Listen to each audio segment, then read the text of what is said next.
Voy a compartir mi pantalla. Y les agradecería que me avisaran cuando ustedes puedan ver mi pantalla. ¿Me pueden avisar, por favor? Sí se ve, profe. Ya, Sí, súper. se ve. Muchas gracias. Entonces, vamos a comenzar entonces con sistema respiratorio. Acá yo les dejé mi correo ante cualquier duda o consulta que se genere posterior a la clase, posterior al estudio, etcétera. Mi correo es ivan.valdes.o@usach.cl, ¿ya? ¿Qué elementos vamos a ver hoy día? Vamos a ver por primera, en la primera parte vamos a partir clasificando o realizando una clasificación anatómica del sistema respiratorio. Luego vamos a ver las funciones generales del sistema respiratorio. Luego vamos a ver cada una de las características anatómicas y sus principales reparos, ¿no es cierto?, anatómicos de tanto de la vía aérea superior como inferior. Y recordar que el término de reparo anatómico se refiere, no es más que hablar de los mismos detalles, ¿ya? Es decir, si yo hablo de un aspecto global específico y yo lo voy describiendo, cada una de esas descripciones es el concepto de reparo anatómico. ¿Bien? Y para finalizar, vamos a revisar las características anatómicas de los pulmones y de la pleura, ¿ya? Entonces, esta clasificación que ustedes ven acá, que es la clasificación del sistema respiratorio, es la clasificación que ustedes van a poder ver en la mayoría de los textos, ¿ya? Pero hay que hacer una salvedad que esta clasificación es del adulto, ¿ya? Entonces, nosotros vamos a separar anatómicamente en dos porciones la vía aérea. Y también tiene esta clasificación anatómica también tiene que ver con una clasificación o se relaciona de alguna forma con la clasificación funcional, ¿ya? Para cuando ustedes vayan a cursos más superiores, por ejemplo, de evaluación y de intervención, por ejemplo, respiratoria, se van a dar cuenta que muchas veces la forma que ustedes tienen de intervenir, por ejemplo, de aplicar algún ejercicio terapéutico, ejercicio respiratorio, por ejemplo, tiene que ver muchas veces en función de la clasificación o de las estructuras que pertenecen a la vía aérea superior, o también en algunos libros lo llaman como vía aérea central, y por otro lado como vía aérea inferior o vía aérea periférica, ¿ya? Entonces, ¿qué elementos anatómicos son considerados de la vía aérea superior? La cavidad nasal, la faringe, que va a ser este tubo mixto de alguna forma, que tiene una función tanto respiratoria como digestiva, y por otro lado la laringe, que ahí es donde se encuentra como este órgano como fonoarticulatorio, ¿verdad? Donde se estaría como articulando, ¿no es cierto?, o ayudando a generar el proceso de fonación. ¿Y qué elementos son considerados de la vía aérea inferior o periférica? Desde la tráquea hasta llegar a los alveolos, es decir, tráquea, bronquios principales, bronquios lobares, segmentarios, bronquiolos y alveolos, ¿ya? Entonces, como les dije, esta clasificación es de los adultos, porque en los niños la laringe se clasifica como parte de la vía aérea inferior, ¿ya? Porque en los niños recién nacidos generalmente y hasta el año más o menos, la laringe tiene un diámetro bastante pequeño, muy similar al tamaño, al diámetro de la tráquea, por lo tanto, del punto de vista del manejo, ¿ya? Y del punto de vista de la función, se comporta muy similar, no quiero decir igual, pero se comporta similar a los elementos de la vía aérea inferior. Por eso en los niños la laringe se considera como parte de la vía aérea inferior, ¿ya? Pero eso es solo una salvedad, y como les dije, la mayoría de las descripciones se realizan en base a esta clasificación que ustedes ven acá, que es la clasificación del adulto. ¿Bien?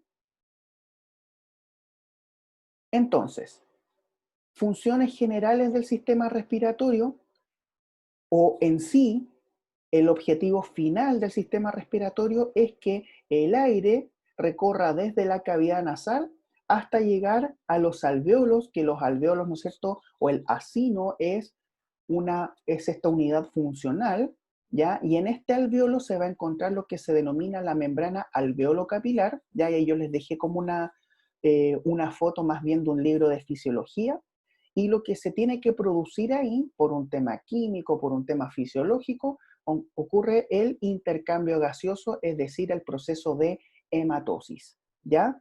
Después en fisiología se van a dar cuenta que este alveolo tiene características, ¿no es cierto?, específicas, hay membranas, hay células que se llaman los neumocitos, etcétera, y rodeando, ¿no es cierto?, a este alveolo se encuentran algunos capilares y, como les dije, por un proceso, ¿no es cierto?, químico, se va generando el intercambio gaseoso de oxígeno y de CO2, ¿ya?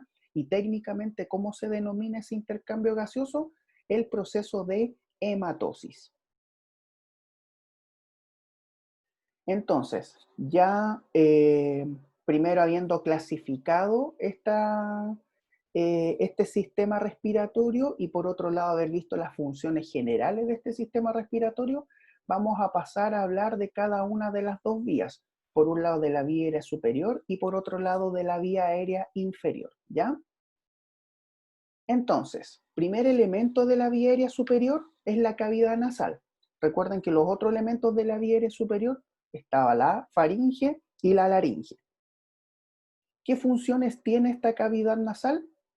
Calefacción, humidificación, la filtración y esta cualidad química que se llama la olfacción, ¿ya? Ahora, esta cavidad nasal, como ustedes pueden ver acá, está cubierta por una mucosa, ¿ya? Hay células que son ciliadas, ¿ya? Que son estas células que tienen forma como de columna y tienen como unos cilios, como unos pelitos arriba, que continuamente se están moviendo en una dirección y en otra. Y además tiene una alta vascularización la cavidad nasal. Por lo tanto, el aire que viene con una temperatura específica, ¿no es cierto?, afuera, que es variable de acuerdo al entorno, al momento de ingresar a la cavidad nasal, primero este aire tiene que ser calefaccionado, tiene que ser humidificado, por eso también estas células producen el mucus para que este aire se calefaccione. Además, como tienen estos cilios y también como en esta zona de entrada de la nariz hay unos pelitos que se llaman vibrisas, con B corta y B larga, ¿ya? El aire primero se filtra, se calefacciona, se humidifica, ¿ya? Y cuando llega a esta parte superior de la cavidad nasal, que esta parte nosotros le llamamos la mucosa olfatoria, porque está relacionado con el primer nervio craneal, que es el olfatorio, se produce la cualidad química que es la olfacción, ¿ya? Entonces, el aire ingresa por acá, las vibrisas lo que generan es filtrar, también los mismos cilios de las mucosas, ¿no es cierto? También son las encargadas de filtrar este aire, lo humidifican, lo calefaccionan, ¿ya? Y también acá arriba se produce esta cualidad química, ¿ya? Como vamos a ver más adelante, el aire de alguna forma necesita ingresar con velocidad para ingresar hacia las otras porciones del sistema respiratorio. Por lo tanto, el aire o esta cavidad nasal, la forma que tiene, hace que el aire ingrese y se torne más bien turbulento. Y así, al ser más turbulento, ingresa con mayor velocidad hacia adentro, ¿ya? Después nos vamos a dar cuenta, o ustedes cuando pasen ya a fisiología respiratoria, se van a dar cuenta que el aire a medida que va avanzando por las distintas porciones y al llegar más bien a la área periférica, en vez de ir de forma turbulenta, va más bien en forma laminar que se denomina. Y eso va a determinar, insisto, como les mencioné hace un momento, determina muchas veces el manejo que usted va a decidir en función de su paciente y en función de la condición clínica que se encuentre. ¿Ya? Entonces esas son las funciones generales de la cavidad nasal y ahora usted también tiene que comprender que la filtración no solamente se produce acá, sino que se produce a lo largo de todo el sistema respiratorio porque por dentro también va a haber una mucosa que constantemente va a estar produciendo mucus y va a estar filtrando aire a cualquier eventual partícula, ¿no es cierto?, dañina, ¿ya? Ahora, relaciones que tiene esta cavidad nasal, como usted puede ver acá, es una cavidad que es tridimensional y al ser una cavidad tridimensional nos vamos a dar cuenta que va a tener un techo, un piso, paredes laterales, una pared anterior y va a tener una pared posterior que además va a estar dividida a la mitad, que lo vamos a ver enseguida. A su vez, por la posición que se encuentra, a los lados está relacionado con la cavidad orbitaria, abajo está relacionado con la cavidad oral, por superior se encuentra relacionado con esta bóveda craneana, ¿ya? Y esto que se ve acá como espacios son unos, de alguna forma, es lo que se denomina como los senos paranasales, ¿ya? Ahora, estos senos paranasales de alguna forma son cavidades que se encuentran dentro de algunos huesos, ¿ya? Por ejemplo, acá arriba se encuentra un hueso que es el frontal y en esta porción del hueso frontal se encuentra abierto, o más bien con un espacio que se llama el seno frontal. Lo mismo con un hueso que se encuentra acá, que se llama el hueso maxilar, por lo tanto aquí se encuentra el seno maxilar. Y lo que no se ve en la imagen, que hay un hueso que se encuentra justo en el techo de la cavidad nasal, que se llama etmoides, y otro que se encuentra más atrás, que se llama esfenoides, que también tienen sus compartimentos y tienen estas aberturas, ¿ya? O estos espacios, ¿ya? Entonces, ahí también encontramos el seno etmoidal y el seno esfenoidal. Entonces, estos espacios que se encuentran dentro de estos huesos van a confluir en algún momento en alguna zona de la cavidad nasal, ¿ya? Dentro de estos espacios también hay mucosa, también se está produciendo mucus, por lo tanto, ese mucus ingresa a la cavidad nasal, ¿ya? Y también al tener estos espacios, ¿no es cierto?, dentro de estos huesos, hace también que la voz, de alguna forma, eh, se proyecte mucho más y finalmente el cráneo o estos huesitos se ayudarían al proceso de fonación para generar como una caja de resonancia, ¿ya? Y para la transmisión de la voz, ¿ya? ¿Qué pasa cuando muchas veces se inflaman estos senos paranasales? Ahí es donde aparece la famosa sinusitis y por eso también la zona de dolor que ocurre, la zona de congestión es como una zona triangular, porque va relacionada con los senos paranasales que, como les dije, se encuentran en torno a esta zona, ¿ya? Seno frontal, seno maxilar y por acá arriba seno etmoidal y un poquito más atrás el seno esfenoidal, ¿ya? Si nosotros vemos, como les dije, ya acercándonos bien a la cavidad nasal, va a tener algunas paredes.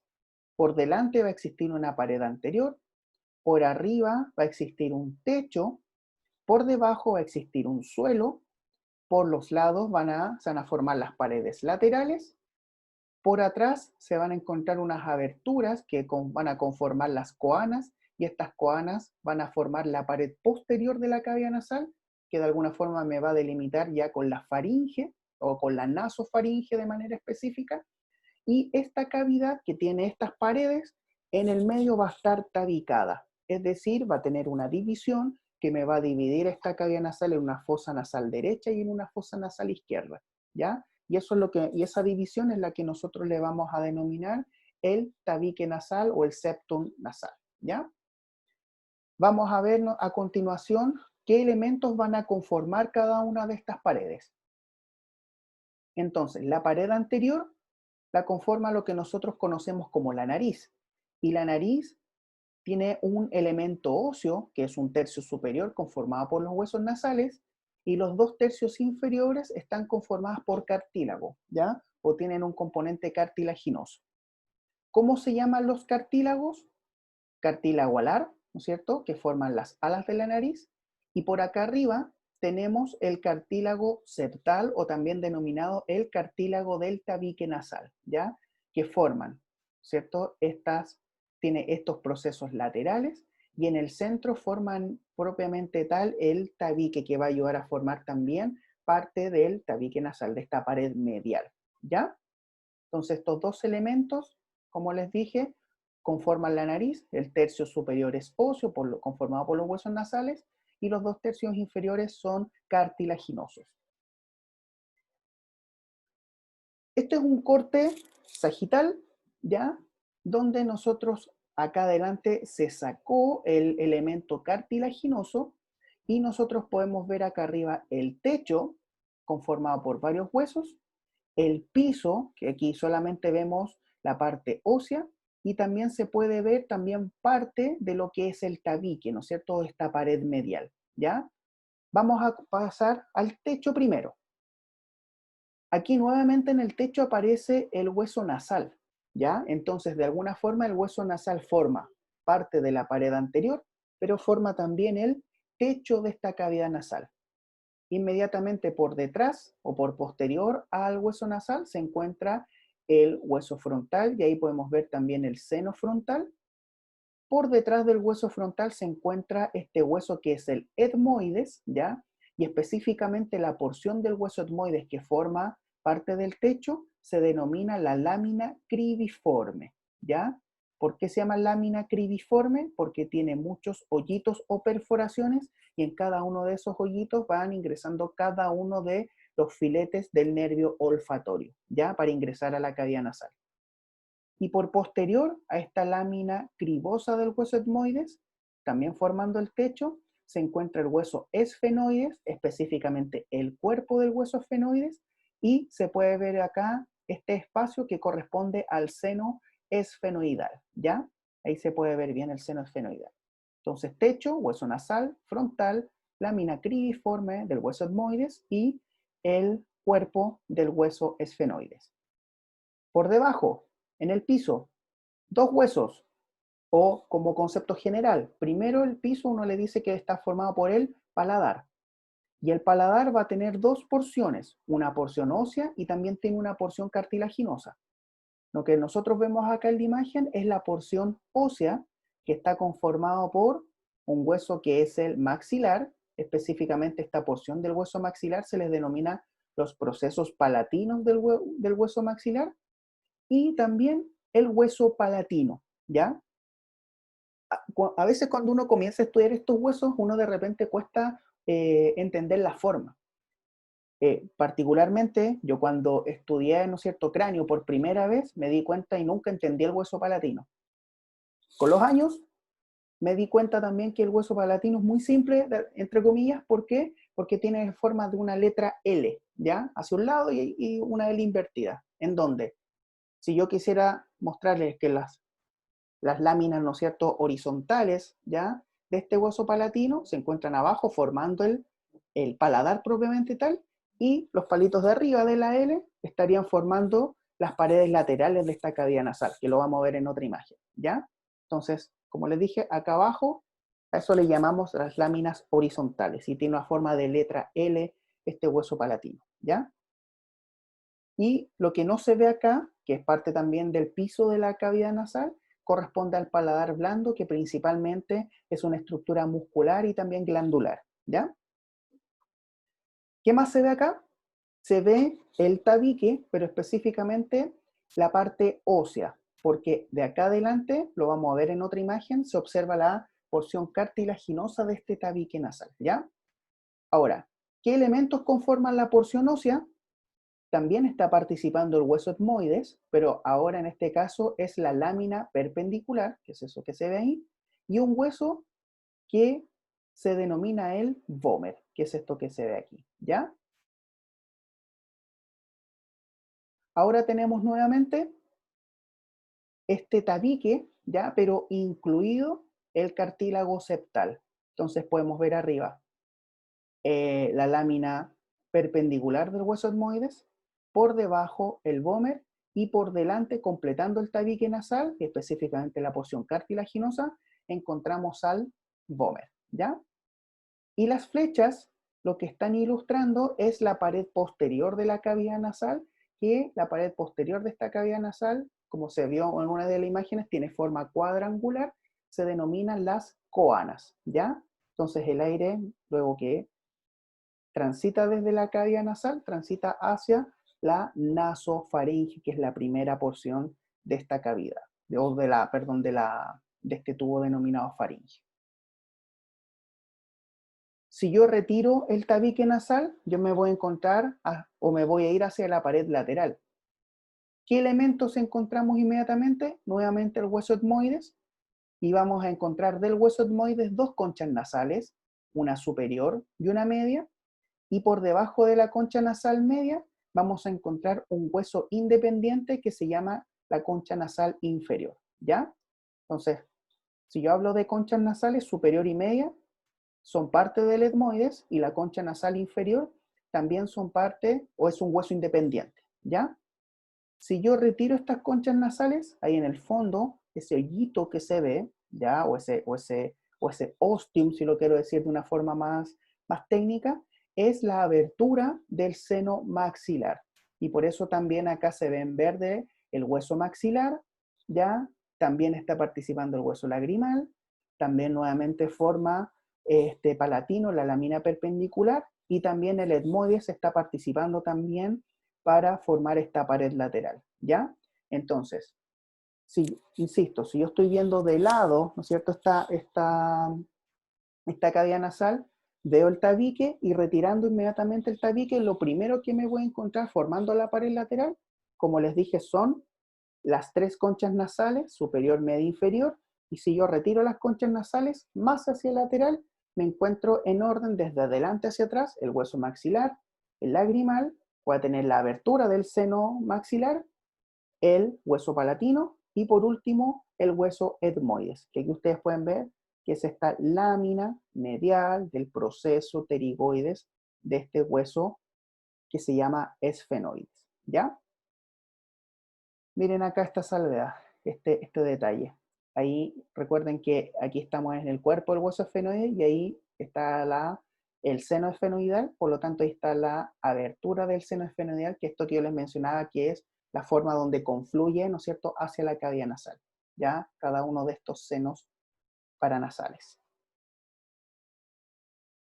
Miren, de alguna forma, si yo comparo la imagen anterior, aquí esta es una imagen donde se ve el elemento óseo completo, pero si yo lo comparo acá, aquí a la cavidad nasal está cubierta por mucosa y además aquí se puede ver cómo se cortó la concha nasal media y cómo se cortó la concha nasal inferior, ¿ya?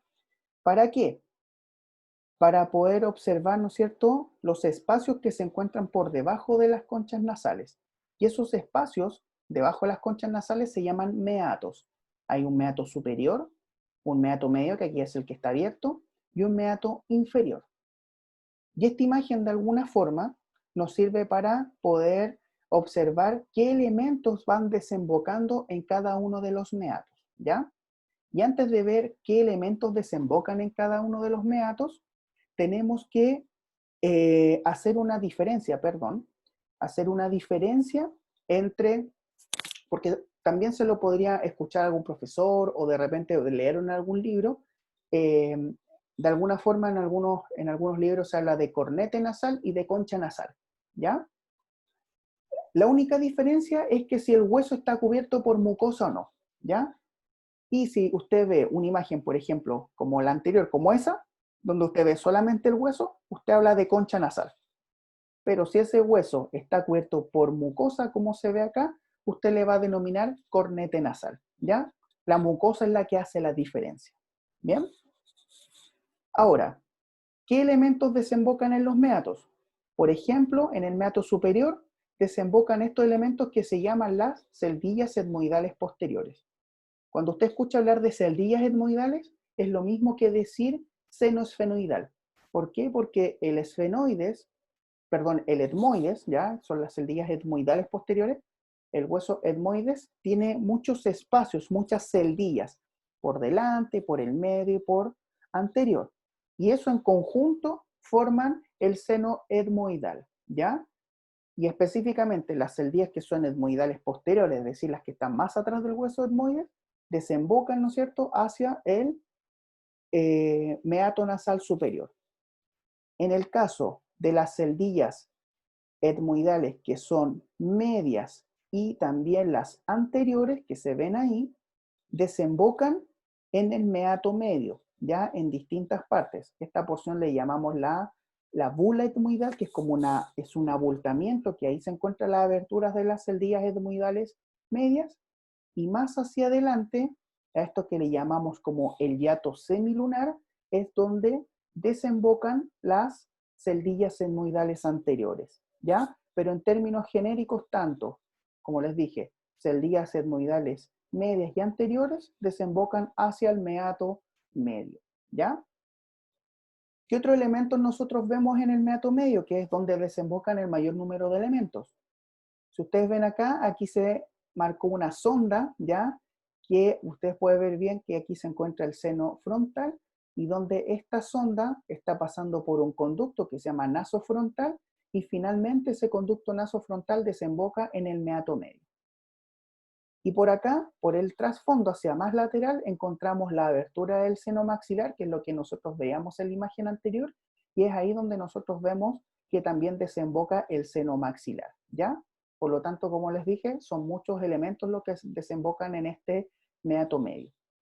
Y por último, en el meato inferior, vamos a encontrar que aquí desemboca un conducto que se llama nasolagrimal, ¿ya? Que es un conducto que está comunicando la carúncula, ¿no es cierto?, del ojo hacia la cavidad nasal, ¿ya? Por lo tanto, cuando uno, por ejemplo, produce lágrima, la lágrima no solamente cae por fuera del rostro, sino que ingresa por ese conducto lagrimal, ¿no es cierto?, y desemboca a esta cavidad nasal.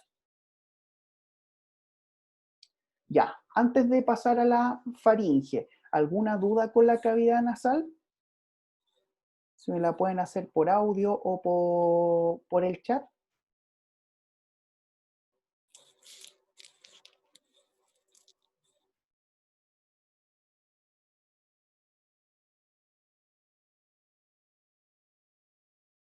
No, profe.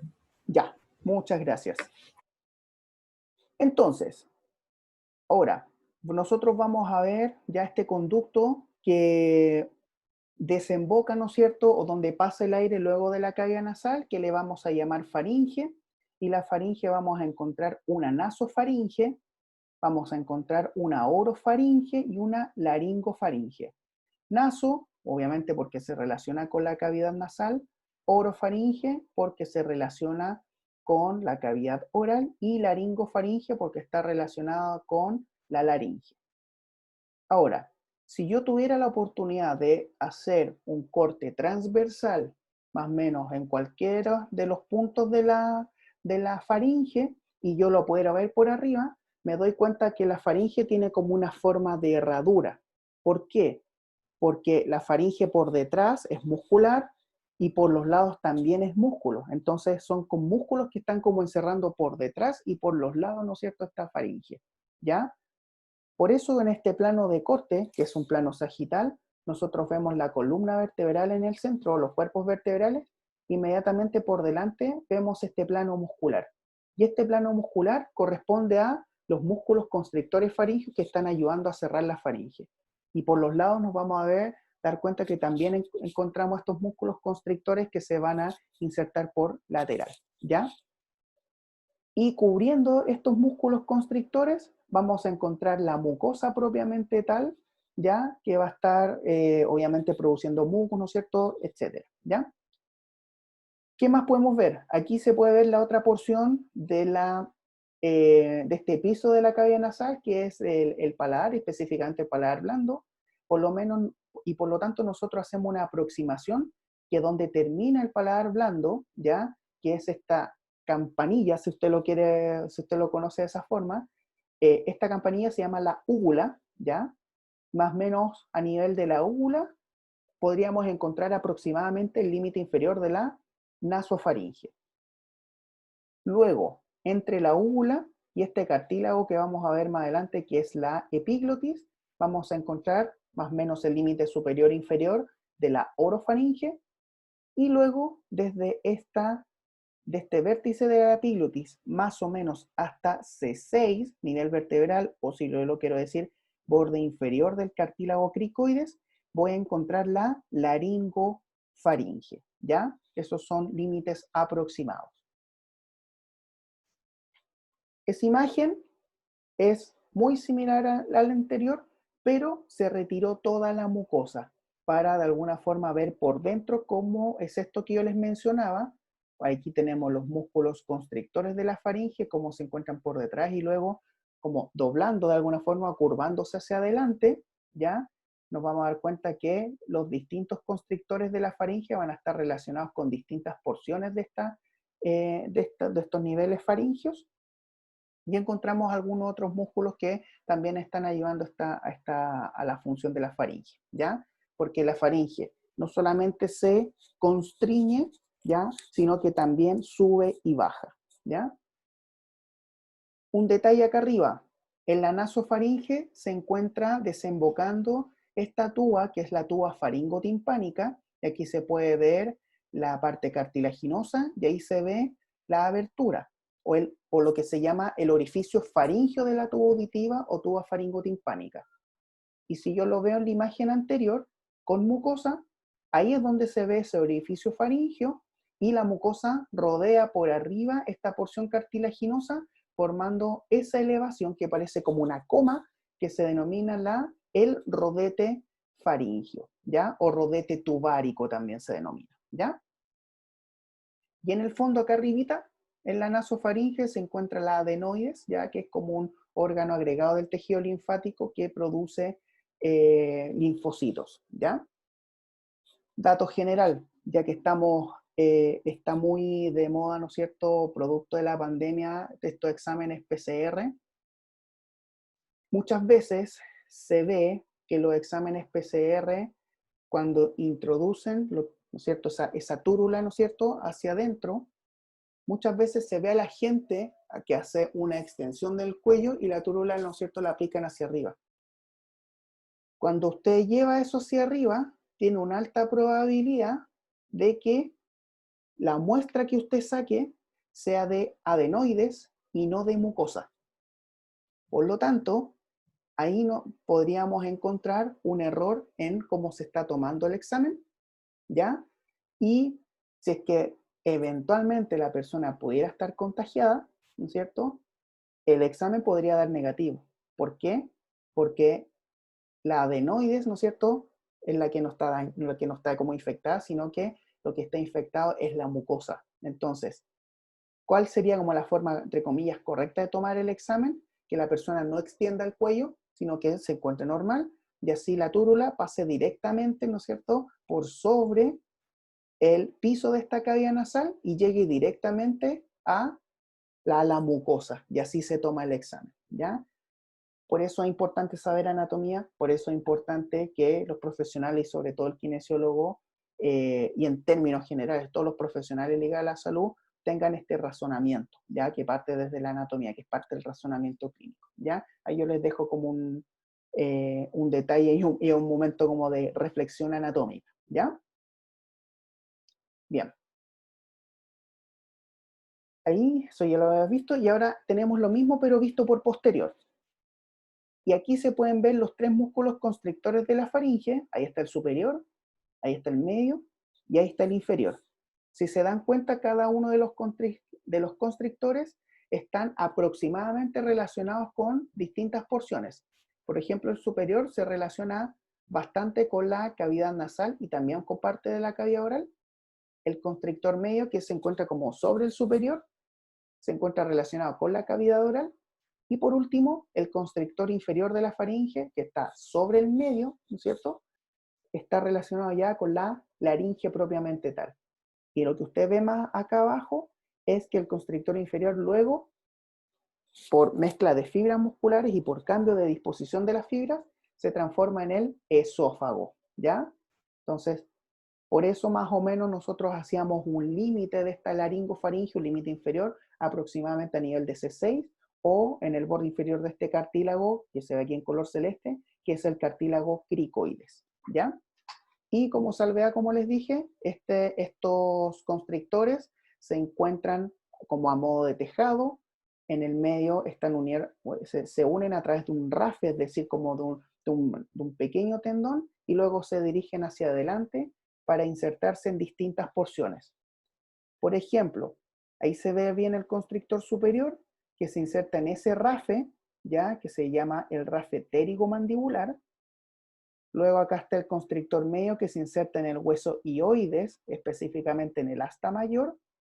Y luego el constrictor inferior de la faringe, que se inserta principalmente en esta línea oblicua de este cartílago que se llama tiroides.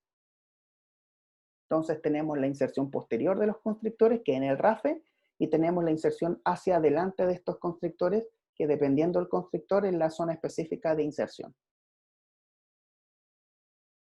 ¿Alguna duda con faringe antes de pasar a la laringe? Hola, Sí, ¿con qué parte estaba relacionado el músculo inferior? relacionado o inserto. Relacionado. Con la laringe, Ya, ahí se ve bien. gracias. ¿Ya? ¿Alguna otra duda?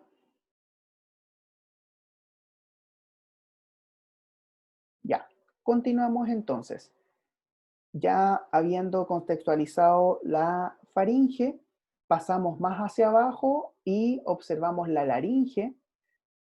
La laringe, claro, en la imagen acá se ve solamente la parte cartilaginosa, pero también nos vamos a dar cuenta que tiene un elemento óseo que es el hueso hyoides, ¿ya?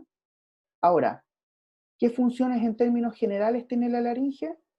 Está asociado a lo que es el mecanismo de fonación y de tos, y también es una vía de conducción del aire.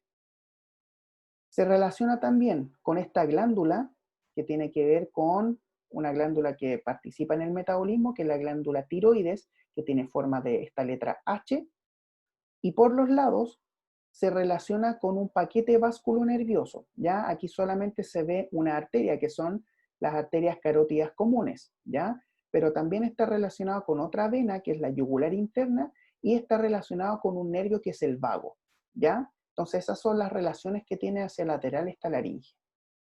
Ahí podemos ver de mejor forma. Tenemos la laringe, ahí está la carótida común, y por los lados, ¿no es cierto?, está relacionado con el nervio vago y específicamente con los laringios superiores, laringios inferiores, que son ramos de este nervio vago. Y aquí en el lado derecho de la imagen encontramos también la vena yugular interna. Entonces usted se tiene que imaginar que a los lados de esta laringe se encuentra en todo un paquete vasculonervioso, ¿no es cierto?, esta carótida común, ¿no es cierto?, la vena yugular interna y también contenido este nervio vago. Y más abajo, como les mencioné, se encuentra esta glándula tiroides, ¿ya? Y obviamente por detrás se encuentra ya la columna vertebral. Relaciones anatómicas, ahí está la parte más superior de la laringe, que es el hueso hyoides. Como punto de referencia está la segunda vértebra, el axis, es decir, la laringe la vamos a encontrar a nivel vertebral desde C3, comenzando por el hueso hyoides, y el borde inferior, ¿no es cierto?, de esta laringe, que corresponde al cartílago cricoides. Si nosotros proyectamos una línea, el borde inferior de este cartílago se va a proyectar hasta C6, ¿ya? Por lo tanto, entre C3 y C6 nosotros encontramos la disposición de la laringe. Y obviamente abajo de la laringe ya encontramos a la tráquea, que la tráquea vamos a ver que tiene una porción extratorácica, que es pequeña, que está por fuera del tórax, y una porción intratorácica, y como nosotros ya lo habíamos visto, la tráquea ya es parte de la vía aérea inferior. Si nosotros vemos por delante la laringe, ahí está el hueso hyoides, está unido a través de membranas y de algunos ligamentos. Vamos a encontrar por debajo este cartílago que se llama tiroides, que es un cartílago que tiene forma de herradura, es decir, no es completo, ¿ya? Debajo de este cartílago tiroides encontramos al cricoides, que es un anillo completo, más delgado adelante y más grueso hacia atrás. Aquí por transparencia se ven los dos cartílagos que se llaman aritenoides. Arriba de los aritenoides se encuentran los cartílagos corniculados, que también son dos. Se ve la epiglotis. Lo que no se ve acá son los dos cartílagos cuneiformes, que los vamos a ver en otra imagen, cubiertos por mucosa. Y en algunas personas aparece estos, ¿no es cierto?, cartílagos que son los tritíceos, que se encuentran más o menos en esa altura, ¿ya? Es decir, entre la asta mayor del hueso hyoides y las astas superiores del cartílago tiroides. A veces se encuentran acá, ¿ya? Ahora, como conceptos generales, como les dije, nos vamos a dar cuenta que algunos cartílagos de la laringe son impares y hay otros que son pares, y hay otros que son inconstantes como el tritíceo, ¿ya? La laringe, como les dije, va a estar unida a través ya sea de ligamentos o de membranas, y también vamos a ver más adelante también que hay alguna musculatura relacionada con la laringe que está relacionada también con los movimientos que tengan, ¿no es cierto?, que produzcan esta contracción muscular, y en consecuencia de ello, con mayor tensión o relajación o apertura o cierre de los ligamentos vocales o pliegues vocales, ¿ya? Por lo tanto, los nombres aquí van a aparecer un poquito complicados, pero si usted se acuerda el nombre de estas estructuras, por convención, los membranas y los ligamentos tienen el nombre de donde se están insertando estos elementos. ¿Qué quiero decir? Y generalmente se nombran desde inferior hacia superior. Por ejemplo, esa membrana que usted ve acá, que rodea desde lado a lado, se llama membrana tiroioidea. ¿Por qué? Porque se inserta en el cartílago tiroides y hacia arriba se inserta en el hueso ioides, ¿ya? Por eso se llama membrana tiroioidea, ¿ya? Y aquí no se ve muy bien, pero delante de la membrana tiroioidea, en la línea media, se encuentra un ligamento, ¿ya? Por lo tanto, el ligamento también tiene el mismo nombre, ligamento tiroioideo, pero como está en la línea media, se le dice ligamento tiroioideo medio, ¿ya? Si yo lo veo acá abajo, me encuentro con un ligamento que mantiene unida el cartílago tiroides con el cricoides. Por lo tanto, este ligamento se va a llamar cricotiroideo, ¿ya? Y por acá, por los lados, también se encuentra un ligamento, ¿ya? Que mantiene unido, ¿no es cierto? O se inserta entre el asta superior del cartílago tiroides y el asta mayor del hueso ioides.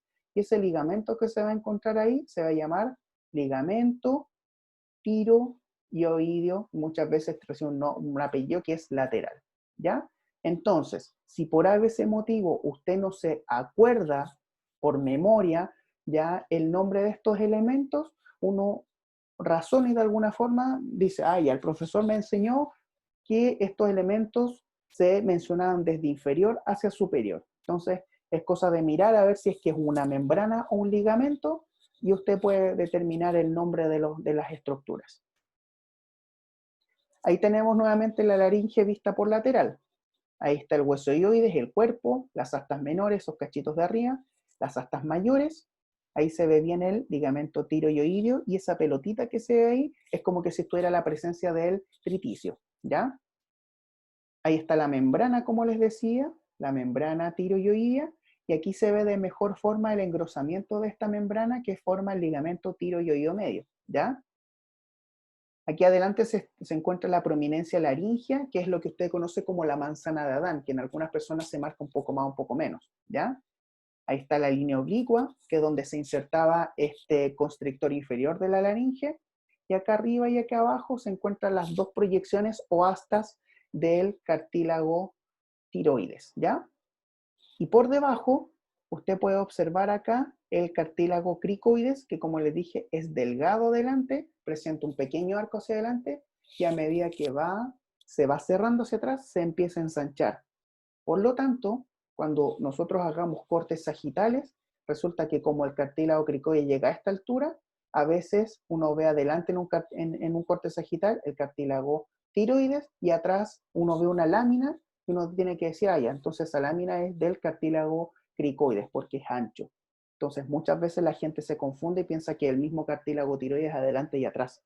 Pero hay que recordar siempre que este cartílago es incompleto, ya no se cierra hacia atrás, ¿ya? Ojo, como aquí se encuentra el primer anillo traqueal o cartílago de la tráquea, aquí se encuentra un ligamento que se llama cricotraqueal. Y este es el único que se nombra de arriba hacia abajo, ¿ya? Que es un ligamento que, como dice su nombre, une el cartílago cricoides y une el primer anillo traqueal. Si yo hago un corte sagital, ahí les dejé también una imagen de la epiglotis, ya una imagen lateral que más o menos va en esta disposición, que lo vamos a ver más adelante. Ahí podemos ver esto que les mencionaba, el cartílago cricoides, ya ahí está la lámina y ahí está el arco.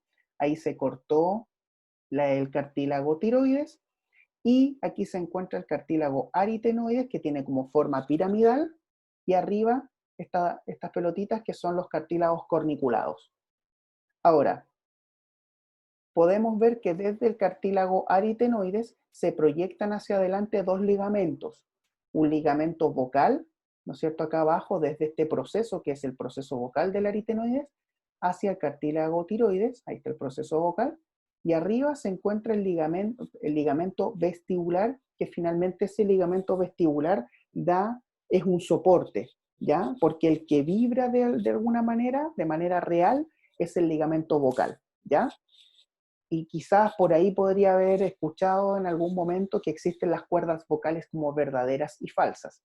Finalmente es la referencia a esto, al ligamento vocal, que sería como el análogo a la cuerda vocal verdadera, y el ligamento vestibular, que sería como la cuerda vocal falsa de alguna forma. Ahora, usted tiene que recordar o considerar siempre que esta laringe por dentro va a estar revestida por mucosa, por lo tanto la mucosa va a ir pasando por sobre el ligamento vestibular, luego se va a formar un espacio y luego va a pasar de nuevo por encima del ligamento vocal y en sí, o en la vida real en sí, insisto, más que estar el ligamento solo, va a existir un pliegue, ya que va a estar cubriendo el ligamento, ¿no es cierto?, la mucosa del ligamento. Y eso es lo que uno ve en la vida diaria, que lo vamos a ver más adelante en unas imágenes. Y se van a pasar a llamar pliegues vestibulares y pliegues vocales. Vista posterior, podemos ver acá bien el cartílago cricoides, arriba los dos aritenoides, arriba los dos corniculados, por delante se ve la forma incompleta del cartílago tiroides, por acá por debajo se ve la tráquea, que también la tráquea, como ustedes pueden ver, son anillos incompletos, unidos por un ligamento acá traqueal, y aquí se encuentra el epiglotis, ya que este cartílago que va a descender y subir, dependiendo obviamente que cuando desciende, lo que hace es interrumpir el paso del alimento para que evitar que se dirija hacia la vía aérea, ¿ya? Y lo que más también puedo detallar en esta imagen, que es lo que les quiere mostrar también la imagen, es la forma como se mueven estos cartílagos para finalmente producir ya sea la tensión del ligamento vocal, la relajación del ligamento vocal o la abducción o apertura o el cierre de este ligamento vocal, ¿ya?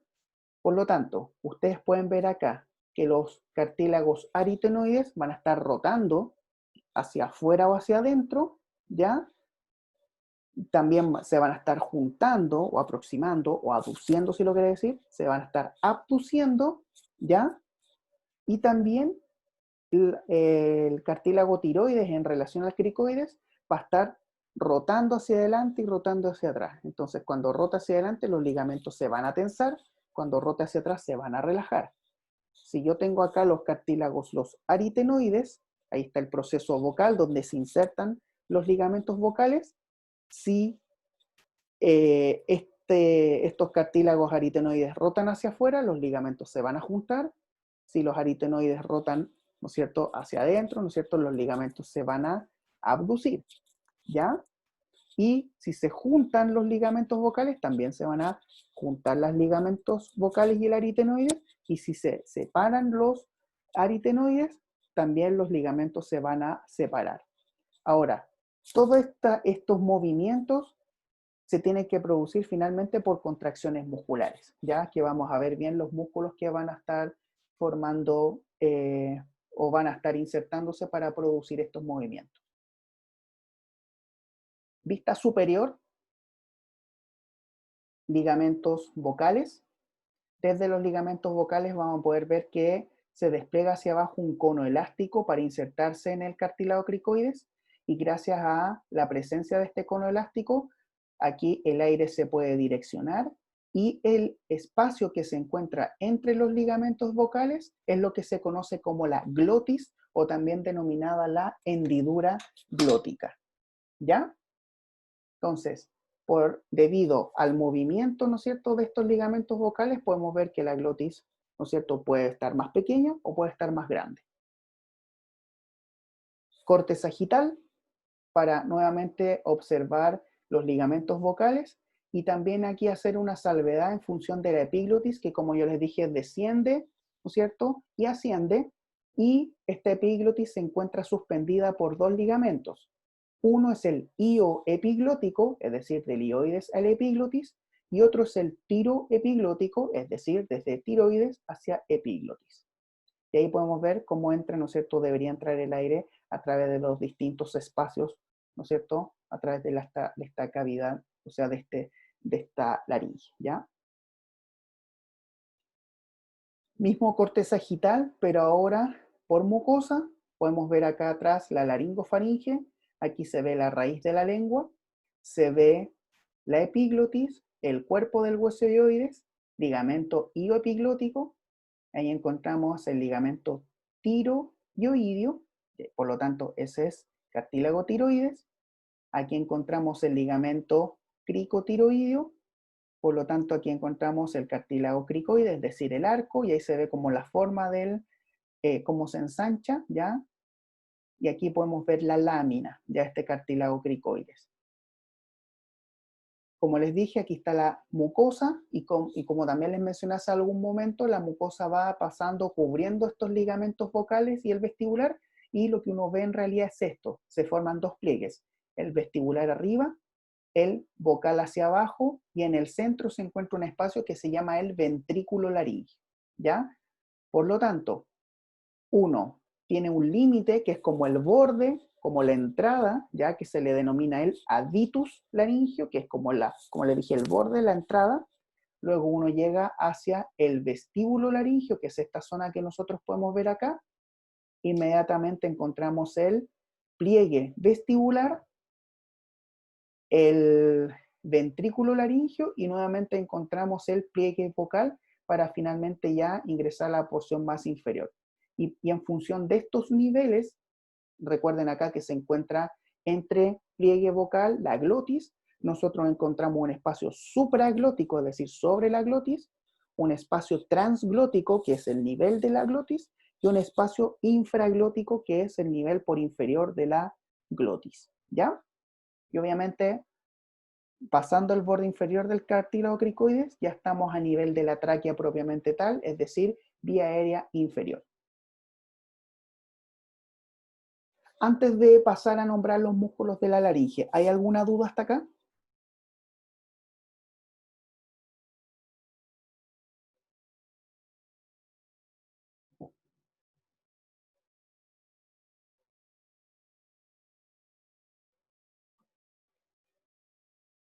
¿Dudas, consultas?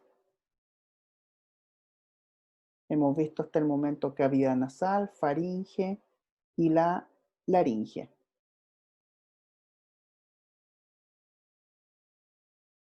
Ya. Entonces, como yo les dije hace un momento, aquí también hay que hacer la salvedad que aquí hay mucosa. Esta mucosa va a estar cubriendo músculos, va a estar cubriendo, ¿no es cierto?, estos cartílagos que hemos visto, y la musculatura en sí va a estar o va a recibir el nombre en función de los elementos por cual se inserta, ¿ya? Antes de pasar a nombrar los músculos, yo hace un momento o al principio cuando les nombré los nombres de los cartílagos, uno de los cartílagos que les mencioné son los cuneiformes. Acá se ve cómo la mucosa pasa por encima de los cartílagos cuneiformes y se ven estos tubérculos cuneiformes. Y acá abajo se ven otras pelotitas que corresponden a los tubérculos corniculados, que es como esta mucosa pasa por encima de estos cartílagos corniculados, ¿ya? Entonces, gracias a la presencia de la mucosa, nosotros podemos ver este borde, ¿no es cierto?, que se conoce como el aditus laringio, y aquí, insisto, cartílago o tubérculo cuneiforme, y si yo retiro la mucosa, ahí aparece el cartílago cuneiforme, y más abajo el tubérculo corniculado, ¿ya? Ahora, lo que nosotros vemos acá es la distinta musculatura, entonces vamos a recordar más o menos los niveles. Ahí estamos a nivel del cartílago cricoides, acá arriba estamos a nivel de los cartílagos aritenoides. Por lo tanto, si yo veo este músculo, se encuentra primero por detrás, es decir, por posterior, se inserta en cartílago cricoides y se dirige hacia el aritenoides. Por lo tanto, el músculo se llama cricoaritenoideo posterior, y ahí están los dos. Acá arriba encuentro un músculo que va en sentido transversal y se inserta de aritenoides hacia aritenoides. Por lo tanto, el músculo se va a llamar aritenoideo transverso. Y aquí, esos de acá, también son aritenoideos, pero van en forma oblicua. Por lo tanto, se llaman músculos aritenoideos oblicuos. Y desde el mismo nivel de los aritenoides hacia arriba o dirigiéndose hacia el cartílago epiglotis, pues el cartílago epiglótico, se encuentran los músculos ariteno o también denominados ariepiglóticos, ¿ya? Entonces, insisto, vuelvo a recordarles que Los músculos se nombran en función de los elementos por el cual se insertan. Como les dije, acá abajo, músculos cricoaritenoides posteriores, en sentido transversal entre los aritenoides, aritenoideo transverso, aritenoideo oblicuo, o aritenoideos, porque son dos, derecho e izquierdo, y también desde los aritenoides el ariteno epiglótico, o ariepiglótico. Si yo veo por lateral, primero tengo en el lado izquierdo, se hizo un corte acá del cartílago tiroides, se ve completo el cartílago cricoides, y se puede ver de mejor forma cómo viene desde posterior el músculo cricoaritenoideo posterior, en el cual se inserta en un proceso del cartílago aritenoides que se denomina el proceso muscular. Y si hay un músculo que se llama cricoaritenoideo posterior, también existe otro que va por el lado que se llama cricoaritenoideo lateral, que también se inserta en el proceso muscular. Es decir, uno cuando se contrae hace que este cartílago rote hacia afuera, ¿ya? Y el otro, es decir, el cricoaritenoideo lateral, cuando se contrae, hace que el aritenoides, ¿no es cierto?, rote hacia adentro, ¿ya? Y en consecuencia tenemos ya sea apertura o cierre de los ligamentos vocales. ¿Alguien tiene levantada la mano? ¿Tiene alguna duda? Hola, profe, es Hola. que ahora es la hora de descanso ¿Ya? Mire, me queda un ratito. y ¿Mm? son 20 minutos de descanso. Volveríamos a las 10:20, a las 9:20. Ya, como yo les dije, tenía presupuestado terminar la clase a lo más a las 9:30 y luego terminar. Y quedarían libres. No sé qué prefieren, si continuar o no. No sé, No, profe, ¿qué opinan los otros? se tiene que respetar la hora de clase y los 20 minutos de recreo. Ya Son pues, 3 bloques hoy día, así que no hay problema. ya pues, entonces descansen chiquillos y después volvemos, ¿ya? Gracias.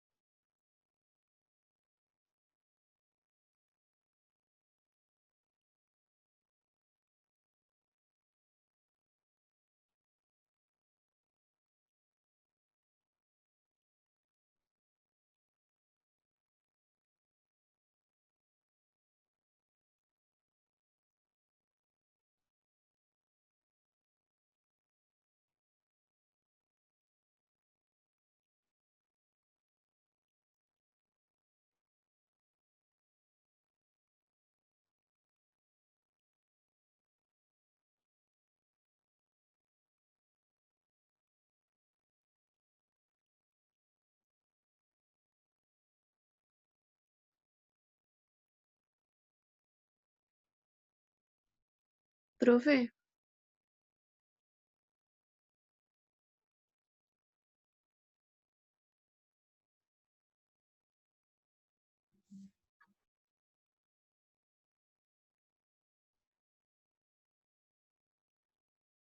Profe,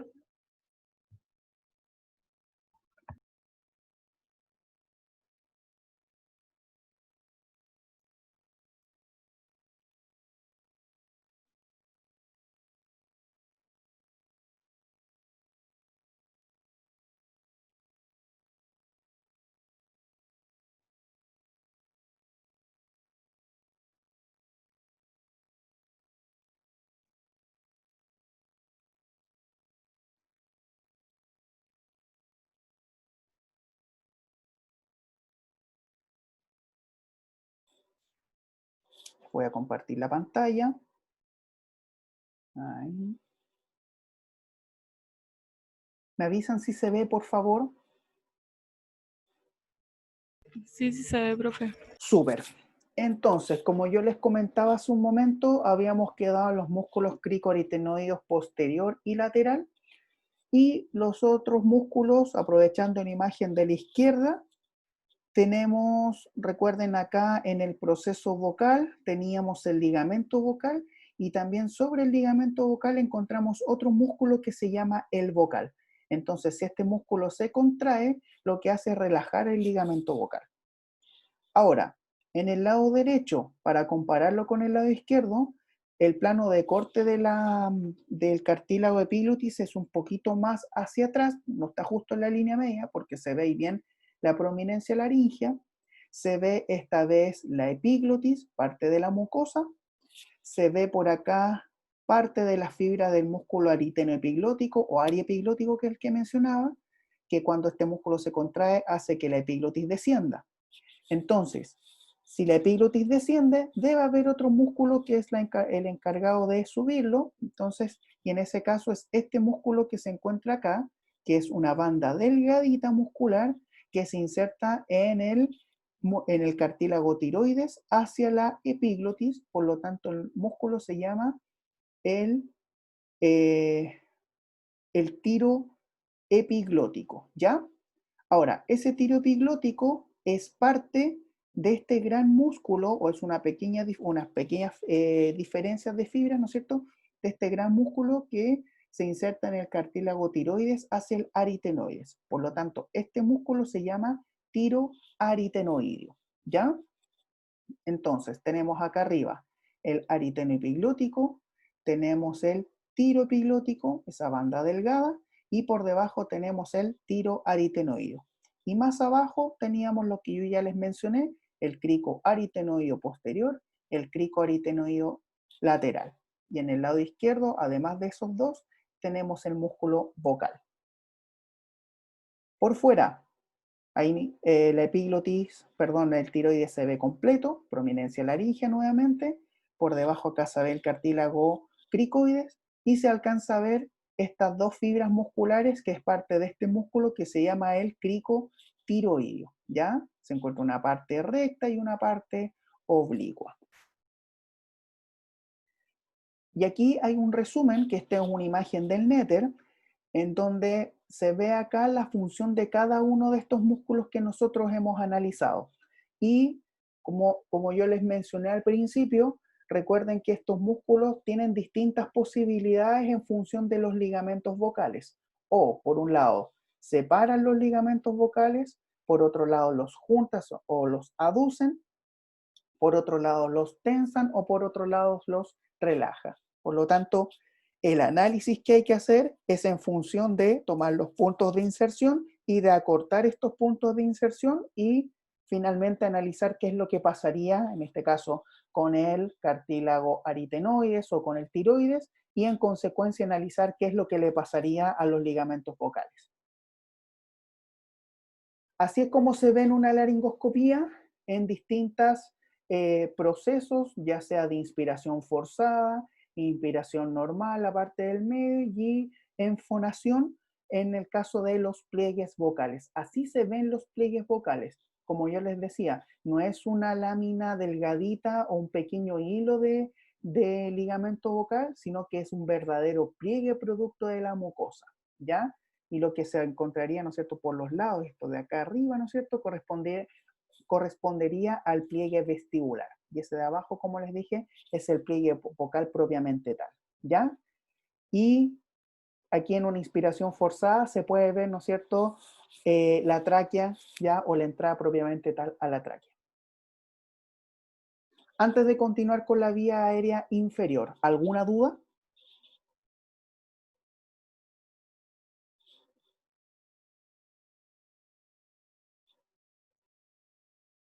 Ya, continuamos.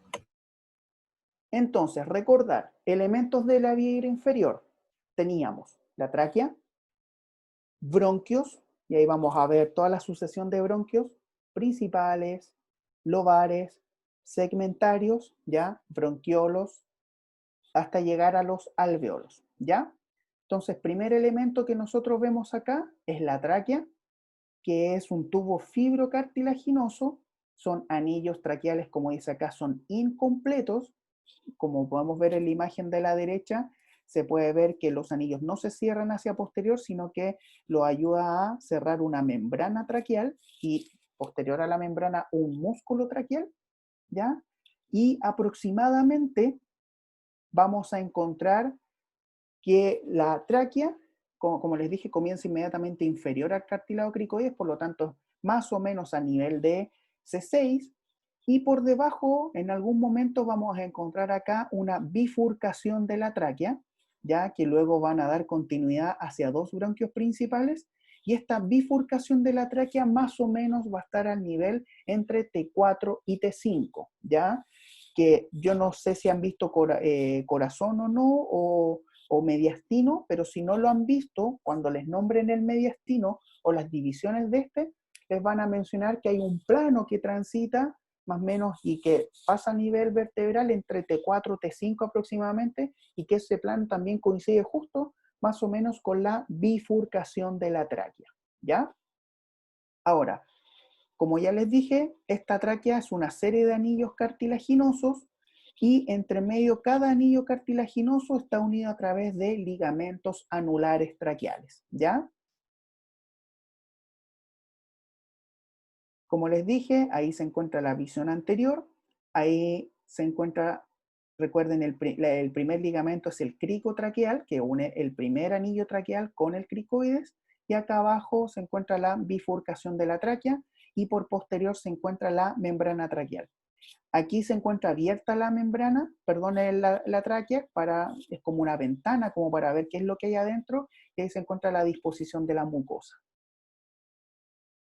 Si yo pudiera transitar con una cámara por dentro de la tráquea, aquí yo voy avanzando y cuando yo llego justo por dentro al punto de la bifurcación traqueal, es decir, hacia el lado, aquí hacia el lado derecho se ve el bronquio principal derecho y aquí en el lado izquierdo el bronquio principal izquierdo, nosotros vamos a encontrar que justo en la bifurcación por dentro se encuentra esta elevación, esta cresta que se llama carina, que se ve acá abajo. Y ojo, carina se escribe con letra C, ¿ya?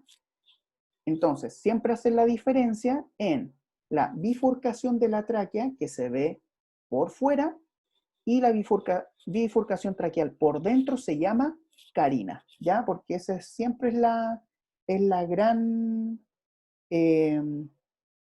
diferencia y muchas veces se presta a confusión, ¿ya? Bifurcación traqueal por fuera, carina por dentro, ¿ya?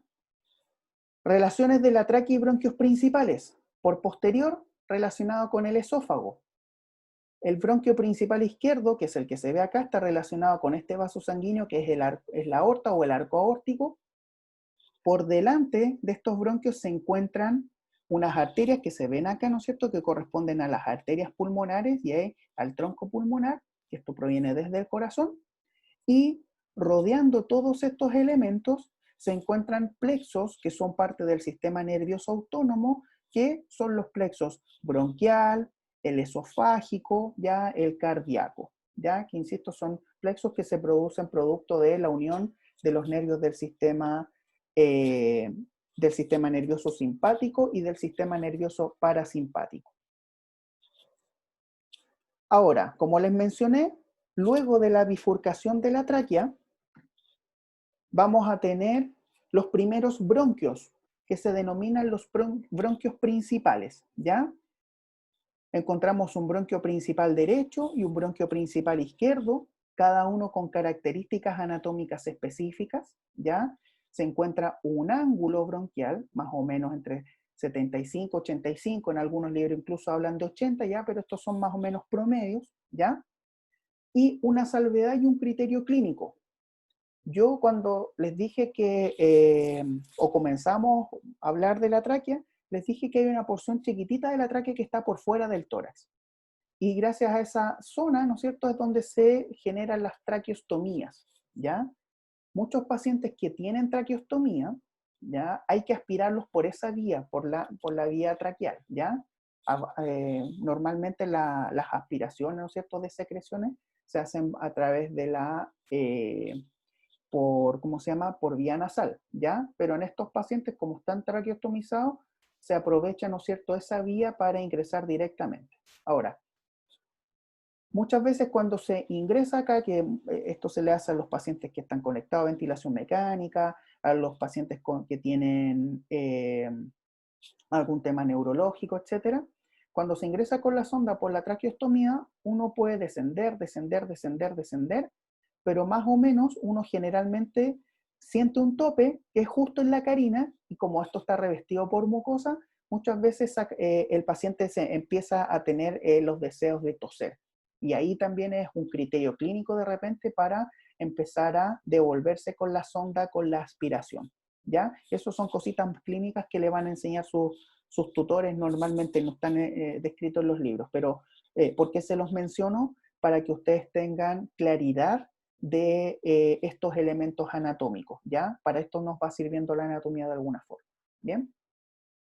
Si nosotros vemos acá, el bronquio principal derecho tiene una posición más vertical en relación con el izquierdo, que el bronquio principal izquierdo tiene una posición más horizontal, es más corto el bronquio principal izquierdo en relación al, perdón, el derecho es más corto en relación al bronquio principal izquierdo, y a su vez el bronquio principal derecho tiene un mayor diámetro en comparación con el bronquio principal izquierdo.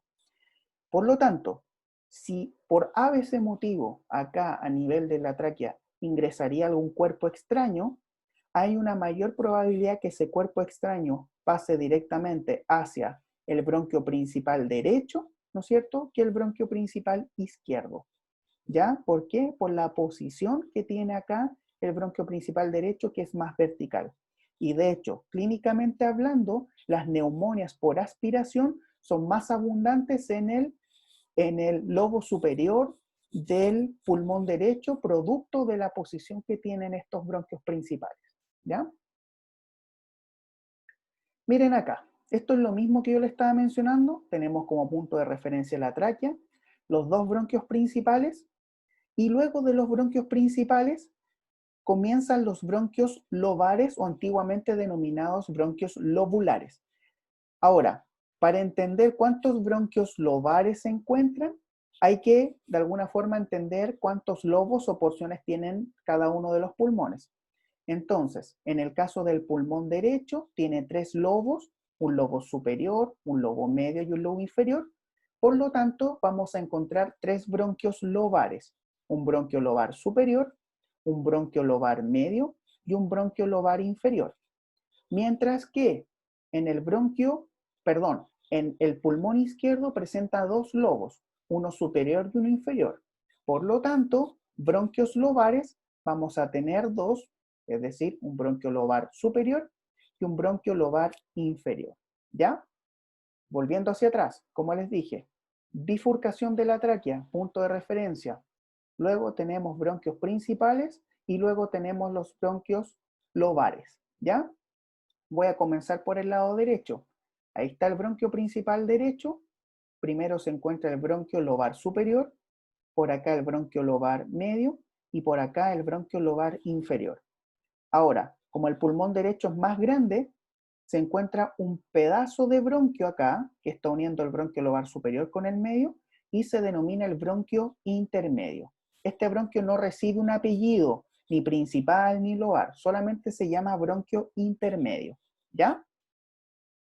Lado izquierdo, punto de referencia, nuevamente acá, voy a ubicar en la bifurcación de la tráquea, bronquio principal izquierdo, y luego tenemos el bronquio lobar superior y el bronquio lobar inferior. ¿Ya? Es decir, la primera generación de bronquios son los principales, la segunda generación de bronquios son los lobares.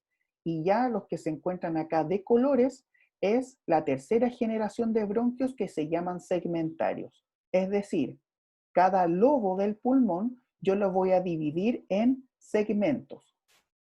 Y como ustedes pueden darse cuenta acá, del bronquio lobar superior emerge un bronquio segmentario apical, bronquio segmentario posterior, bronquio segmentario anterior. Es decir, el lobo superior del pulmón derecho yo lo voy a separar en un segmento superior, uno posterior y uno anterior.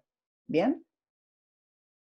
Luego, el bronquio lobar medio se divide en 2 bronquios segmentarios, lateral y medial, y el bronquio lobar inferior se divide en 4 bronquios basales, es decir, hacia las bases, y en un bronquio superior, que como dice su nombre, está arriba del bronquio lobar inferior y además se proyecta hacia posterior, ¿ya?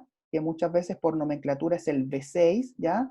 Que es el bronquio segmentario superior derecho. Y los otros basales se dirigen en función espacial. Hay un bronquio basal medial, otro basal anterior, basal lateral y basal posterior, ¿ya? Los pulmones, como vamos a ver más adelante, tienen una forma más bien piramidal. Por lo tanto, por eso estos bronquios que van hacia abajo, van hacia las bases o hacia las bases de la pirámide, ¿bien? ¿Qué pasa en el lado izquierdo? Como ya les mencioné, tomamos de nuevo punto de referencia el bronquio principal izquierdo. Del bronquio principal izquierdo emerge el bronquio lobar superior y el inferior, y del bronquio lobar superior, antes de llegar a los bronquios segmentarios, existen dos bronquios pequeños, uno que va hacia arriba, que se llama bronquio de la división superior, y otro que se llama bronquio lingular. Y a su vez, el bronquio de la división superior se divide en dos bronquios segmentarios, uno es el anterior y otro que está fusionado que se llama el ápico posterior, es decir, uno que va hacia el ápice o vértice y que se dirige hacia atrás. Si yo comparo el ápico posterior, que esto es del lado izquierdo, y en el lado derecho existía un apical separado y un posterior separado, y en el lado izquierdo es uno solo, un bronquio segmentario que se llama ápico posterior. Y el otro se mantiene como anterior. Como detalle, como existe un bronquio segmentario anterior en el lado derecho y un bronquio segmentario anterior en el lado izquierdo, yo siempre les recomiendo indicar la lateralidad, ¿ya? Luego, como el bronquio lobar superior además se divide en un bronquio lingular, vamos a tener dos bronquios segmentarios lingulares, uno superior y otro inferior. Y el bronquio lobar inferior también tiene acá arriba un bronquio segmentario superior, ¿ya? Muy similar al del lado derecho, es decir, se dirige hacia atrás. Y hacia abajo también tenemos bronquios basales, ¿ya? Que se dirigen hacia las bases pulmonares. Pero acá, ojo con este amarillo, se llama basal anteromedial. Es decir, pasa algo similar a lo que pasa acá arriba con este que es el ápico posterior que se fusiona. Aquí también se fusionó uno basal anterior y medial en un anteromedial. Si yo lo comparo al lado derecho, en el lado derecho existe un basal anterior solo y un basal medial solo. Y aquí se obligaron a fusionarse. Y por debajo encontramos el basal lateral y el basal posterior, digo. ¿Dudas hasta acá?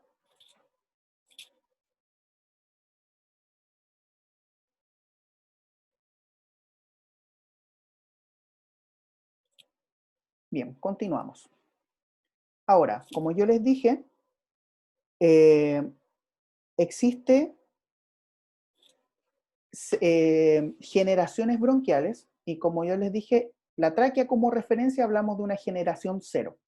Los bronquios principales serían nuestra primera generación de bronquios, los lobares serían nuestra segunda generación de bronquios y los bronquios segmentarios tendríamos la tercera generación de bronquios, ¿ya?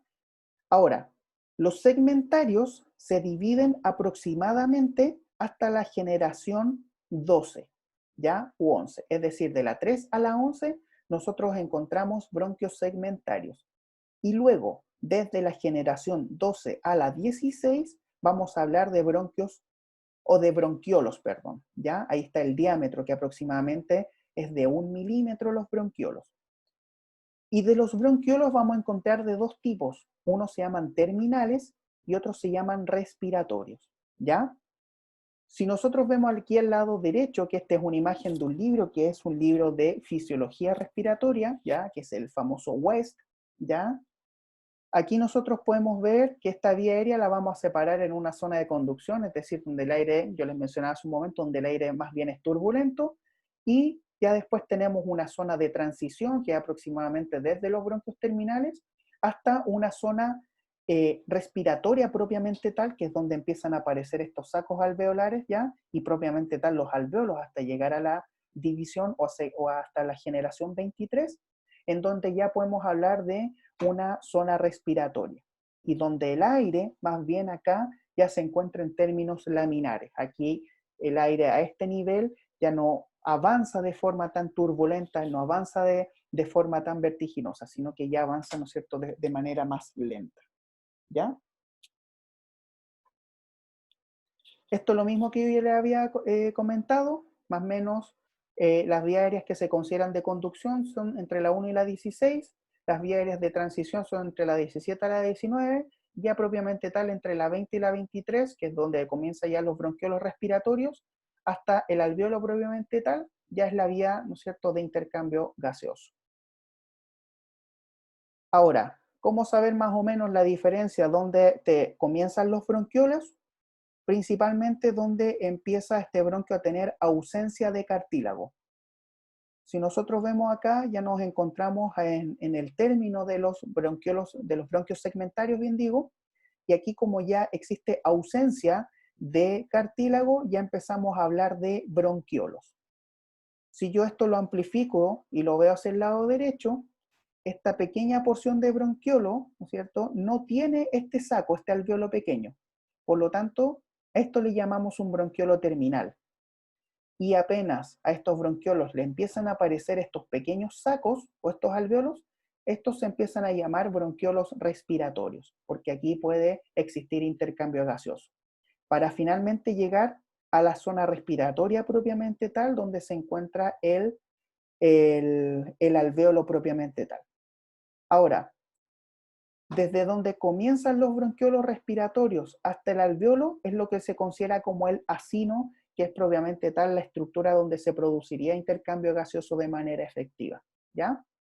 Ahora, destacar también que cuando existe ya o existe una ausencia de cartílago, lo que se hace visible acá principalmente es el músculo liso que va rodeando en sí. El músculo liso se encuentra a lo largo de todo el sistema respiratorio, incluso desde la tráquea, pero como ya a nivel del bronquiolo no existe cartílago, se puede ver, ¿no es cierto?, de manera efectiva, ¿ya?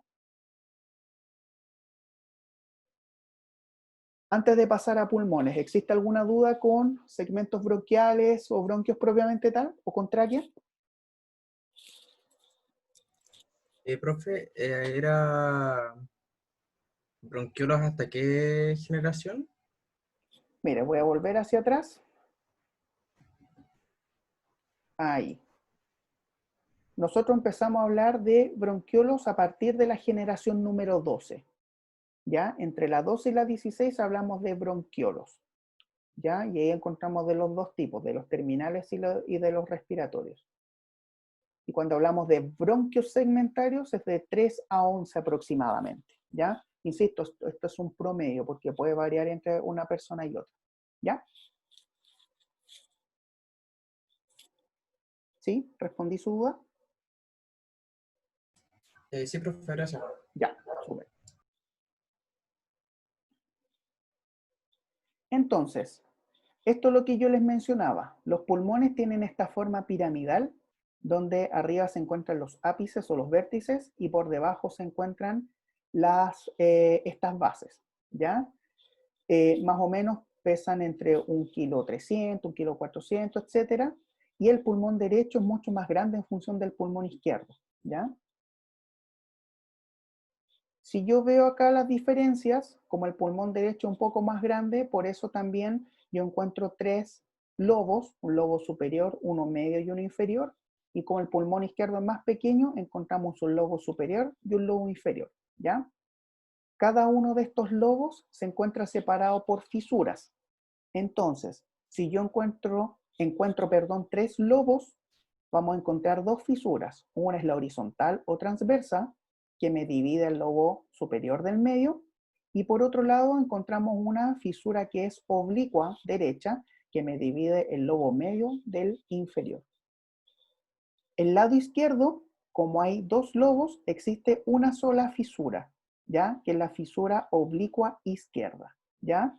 Por lo tanto, siempre que usted se refiera a las fisuras, sobre todo a la oblicua, tiene que decir si es del lado izquierdo o del lado derecho para entender a cuál pulmón usted está describiendo.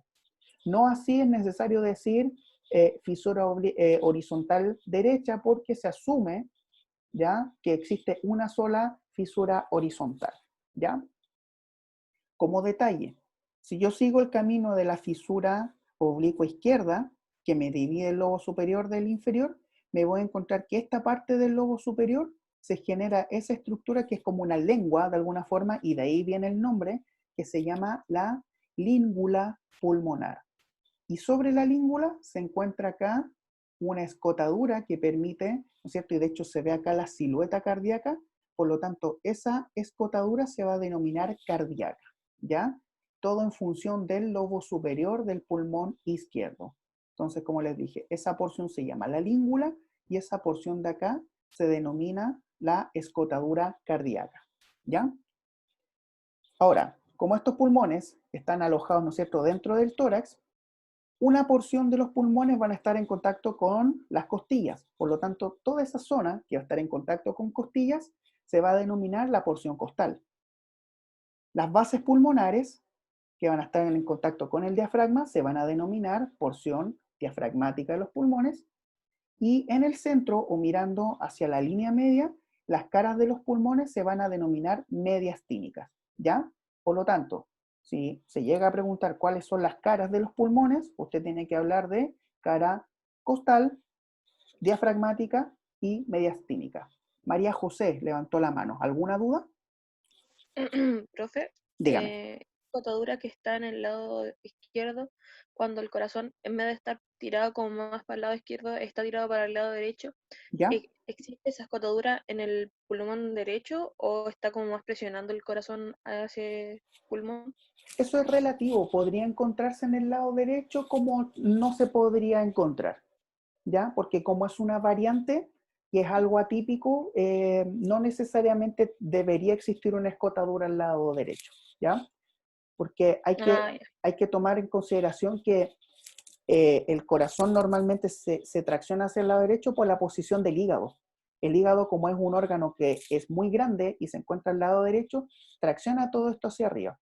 Entonces, en el caso de tener una inversión en la silueta cardíaca, aún así el hígado sigue siendo grande y sigue posicionando al pulmón derecho hacia arriba. Entonces, por eso es relativo si es que se encontraría o no una escotadura al lado derecho o no. ¿Ya? Ah, ya. Gracias. ¿Sí? Ok. Entonces, aquí Profe, tenemos... ¿Sí? ¿Alguien iba a decir algo? sí, ¿podría repetir los segmentos de los pulmones? ¿Los segmentos o los lobos?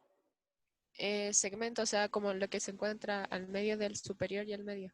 Ah, se refiere a las fisuras. ¿Esto? Sí, la fisura, sí. Sí, Eso. mira, entonces, si el pulmón derecho tiene 3 lobos, superior, medio, inferior, encontramos 2 fisuras, una horizontal o transversa, y la de abajo es oblicua derecha. Y en el lado izquierdo, como tiene 2 lobos, uno superior y uno inferior, la fisura es oblicua izquierda. ¿Sí? Sí, profe, gracias. ¿Ok? Entonces, aquí es lo mismo. Ahí se ve con otra imagen, ¿no es cierto? Este es del libro del Prometheus, ¿ya? Donde se ve de mejor forma los 3 lobos, el superior, el medio inferior, el ápice, ¿no es cierto? Las bases y las fisuras. Aquí en el lado derecho la horizontal y por debajo la oblicua derecha. Y en el lado izquierdo se ve bien, ¿no es cierto? La oblicua izquierda. Y estamos observando los pulmones desde su cara costal. Aquí yo veo la cara mediastínica. Ahí se ve de mejor forma la escotadura cardíaca y la língula. Y desde esta cara mediastínica yo tengo una abertura que se denomina el hilio pulmonar, ¿ya? Y como convención, todos los órganos que tengan esta abertura, en el cual ingresan o salen vasos sanguíneos o estructuras del sistema linfático, en este caso ingresan también bronquios, esas aberturas como convención se denominan hilios. Y como acá estamos hablando de los pulmones, se denominan hilios pulmonares. Cuando usted vea, por ejemplo, sistema digestivo y vea hígado, por ejemplo, el hígado también tiene una abertura que se denomina el hilio hepático, ¿ya? Ahora, en función de esto, este hilio pulmonar se encuentra abierto gracias a este ligamento que está rodeando que se denomina el ligamento pulmonar. Y el ligamento pulmonar no solamente sirve para mantener el hilio abierto, sino que sirve como elemento de sujeción de una estructura que vamos a ver más adelante, que es como una bolsa que cubre los pulmones, que se llama la pleura, ¿ya? Ahora, ¿qué es lo que está ingresando al hilio pulmonar? ¿Qué es lo que se ve con estas como flechas, ¿no es cierto? Y de color lila. Está ingresando estas arterias pulmonares, tanto del lado derecho como del lado izquierdo, con sangre desoxigenada proveniente de los pulmones, ¿ya? perdón, desde el corazón, ¿ya? Del corazón hacia los pulmones, estas arterias pulmonares. Por lo tanto, la sangre cuando ingresa, llega al alveolo, se oxigena y se devuelve esta sangre oxigenada. Ahora, se va a devolver esta sangre oxigenada a través de dos venas, por el lado derecho y por el lado izquierdo. Es decir, entra una arteria y salen dos venas pulmonares, ¿ya? Entonces están saliendo con sangre oxigenada dos venas pulmonares izquierda, una superior y una inferior, y una vena pulmonar superior derecha e izquierda, ¿no es cierto? Obviamente en el lado derecho con sangre oxigenada. Y también están ingresando los dos bronquios principales dentro del hilio pulmonar. Y normalmente los bronquios se encuentran en una disposición más hacia posterior en relación a los vasos sanguíneos, ¿ya? Si nosotros podemos ver acá, aquí encontramos como la raíz de este hilio, o lo que también se le denomina como el pedículo pulmonar, ¿ya? Y podemos ver también esto que yo les mencionaba, la disposición de los bronquios en relación a los vasos sanguíneos. Por ejemplo, en el lado izquierdo, podemos ver que la arteria pulmonar izquierda se encuentra por arriba del bronquio principal izquierdo y las dos venas pulmonares, una por delante y otra por debajo. Pero miren lo que pasa acá en el lado derecho. Encontramos los bronquios y en el caso de la arteria pulmonar se encuentra adelante del bronquio principal y por debajo se encuentran las venas pulmonares, ¿ya?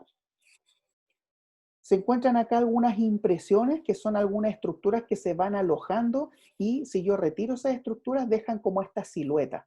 Y esas siluetas son lo que se conocen como las impresiones de la cara mediastínica, que finalmente es eso que usted ve acá. Si usted ve al lado izquierdo, aquí encontramos la aorta, ya con sus porciones, el arco, la aorta descendente, vemos el esófago, y por ejemplo vemos un vaso sanguíneo que es una vena que se llama brachiocefálica izquierda. Por lo tanto, si yo vuelvo hacia atrás, ahí están las siluetas de estos elementos. Entonces ahí se ve la silueta aórtica, la esofágica, y ahí se ven las siluetas, por ejemplo, de las ramas de la aorta, y esta venita que yo le mencionaba que es la brachiocefálica. Si yo veo el lado derecho, también está el esófago imprimiéndose al lado derecho. Aquí hay una vena que se llama ácigos, que está llegando a la vena cava superior, y otra vena brachiocefálica derecha, y una vena cava inferior, ¿no es cierto?, a este lado, ¿ya? Entonces, si yo vuelvo a la imagen anterior, ahí se encuentran las siluetas de estos vasos sanguíneos que yo les estoy mencionando.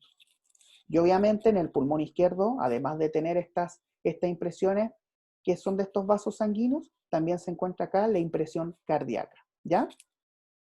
Y aquí también, aprovechando esta imagen, alcanzo de mostrarles las caras diafragmáticas de los pulmones, ¿ya? Miren acá, los pulmones así se ven en realidad y están cubiertos por un saco, que es el saco pleural, que como dice su nombre, envuelve en términos de saco, ¿no es cierto?, a cada uno de los pulmones, los aísla, ¿no es cierto?, de los otros órganos, y vamos a reconocer dos pleuras propiamente tal. Una pleura que está más superficial, es decir, que está en contacto con las costillas, que se denomina pleura parietal, y por otro lado tenemos una pleura que está en contacto directa con los pulmones, que es la pleura visceral, ¿ya? Pero ojo, no es que sean dos láminas distintas, es una única lámina en continuidad que de alguna forma en torno al ligamento pulmonar, esta pleura visceral que está en contacto con los pulmones, al llegar al nivel de los ligamentos pulmonares, se repliega en el ligamento pulmonar y se da una vuelta, ¿ya? Y ahí pasa a llamarse pleura parietal, ¿ya? Ahora, como tenemos una pleura parietal y otra pleura visceral, entre medio encontramos un espacio, que es el espacio pleural, y es ahí donde va contenido el líquido pleural, que la función principal de este líquido es favorecer el deslizamiento de estas dos láminas, ¿ya? Recuerden que el pulmón continuamente se está expandiendo, ¿no es cierto?, ingresando aire y se está y vuelve a su normalidad producto, ¿no es cierto?, de la eliminación del aire, ¿ya? Por lo tanto, también cabe la salvedad de que la pleura parietal, sobre todo, no puede estar tan pegada, ¿ya?, o tan unida a la pleura visceral, sino que necesita tener o necesita estar más holgada, más grande para favorecer la expansión de los pulmones. Y de ahí, ¿no es cierto?, provienen o se forman los famosos recesos pulmonares, que son como pequeñas bolsitas de la pleura, ¿ya? Para favorecer esta reexpansión pulmonar. Miren, y en esta imagen se está ilustrando también, para que pueda ser un poco más didáctico, con la diferencia de la pleura visceral, que es la que se ve acá en color anaranjado, y cuando llegamos al ilio, y recuerden que en torno al ilio se encontraba el ligamento pulmonar, esta pleura visceral se repliega en el ligamento pulmonar y se pasa a llamar pleura parietal. Y a su vez, la pleura parietal, como se ve acá en la imagen, y como está coloreada, nosotros la vamos a dividir. Insisto, solo la pleura parietal la dividimos en porciones. Una pleura, obviamente si pasa a nivel del mediastino, esa porción le vamos a denominar pleura mediastínica. Por debajo se pasa a llamar la pleura diafragmática. Por acá es la pleura costal. Y por arriba, en torno al ápice pulmonar, encontramos una pleura cervical. ¿Ya? Entonces, les vuelvo a recordar. La pleura visceral no se divide, solo la pleura parietal es la que nosotros la dividimos en porciones. Cervical, costal, diafragmática, mediastínica. ¿Ya? Ahora, no vaya a confundir, por favor, las caras que tienen los pulmones con las porciones de la pleura, porque yo les mencioné que los pulmones tienen una cara costal, mediastínica y diafragmática, pero la pleura parietal también tiene una porción mediastínica, diafragmática, costal, pero también se le agrega una porción cervical, ¿ya? Para que lo tenga en consideración. Eso es lo que ya le mencionaba, y como esta pleura necesita favorecer también esta reexpansión pulmonar, se encuentran algunos recesos pulmonares en torno, ¿no es cierto?, o como bolsas para favorecer, insisto, esta expansión. Entonces, miren, si nosotros nos vamos a dar cuenta acá, tenemos la anatomía topográfica, es decir, las costillas, la relación más o menos que tienen con los pulmones, y si ustedes se dan cuenta, la pleura, que se ve como en color celeste, sigue bajando. Entonces, esto es lo que se conoce como un receso, porque imagínense que cuando ingresa aire, por ejemplo, si usted quiere hacer una inspiración forzada, es decir, llenar los pulmones de aire, este pulmón necesita expansión, por lo tanto la pleura tiene que, como es más rígida en torno a los pulmones, debe tener un espacio sobrante para favorecer esta reexpansión. Y por ejemplo, este receso se denomina costo diafragmático. ¿Por qué? Porque se encuentra entre las costillas y el diafragma, ¿ya? Hay otros recesos como el costo mediastínico, ¿ya? Es decir, entre las costillas del mediastino. Y por otro lado tenemos otro receso que se llama frénico mediastínico, es decir, entre el diafragma y el mediastino, ¿ya? Costo diafragmático, un receso, costo mediastínico, frénico mediastínico. ¿Alguna duda había por ahí?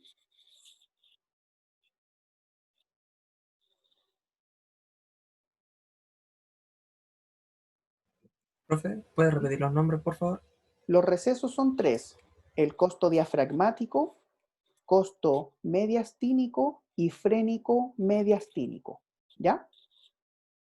Ya, profe, gracias. Ya. Y miren por posterior, también se alcanza a ver lo mismo, la posición de las escápulas y también la posición de las pleuras.